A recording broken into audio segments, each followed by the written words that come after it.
It helps to understand why the criticism hurts so much.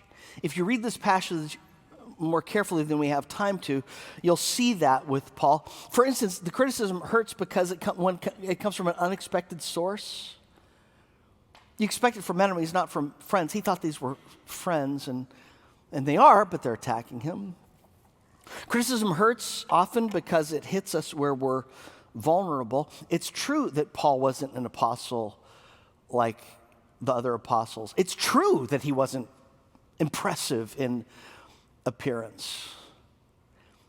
Your enemies know how to, people who oppose you, they know how to push your buttons, don't they? What they say may only be 5% true, maybe 75% false, but it still can hurt. Criticism also hurts when it's a reward for doing good. The Apostle Paul has brought Christ to them, and what's the reward? Criticism. That's kind of bitter. Maybe you sacrifice time to help people, and how do they respond? Ingratitude? No. They're upset that you don't do more, that you haven't done it sooner, that you haven't done it better.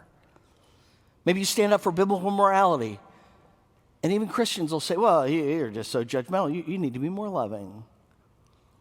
People give their lives to Christ, and their friends and family will criticize sometimes. My dad, I've shared with you before, my dad's father was an alcoholic, and my dad was his only son. And Dad said his dad really wanted a drinking buddy.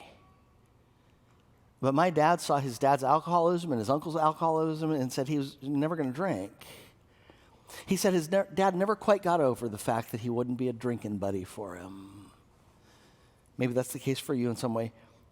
Jesus said, woe to you when all men speak well of you.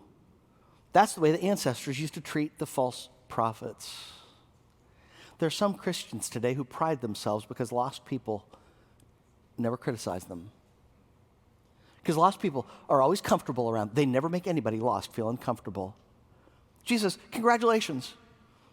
That's how evil people used to treat the false prophets as well. Well done. 1 Peter chapter 4, verse 14, Peter says, if you are ridiculed for the name of Christ, you're blessed. Paul says when attacked, we need to respond with meekness and gentleness. And it helps to understand why it hurts so much so we don't overreact.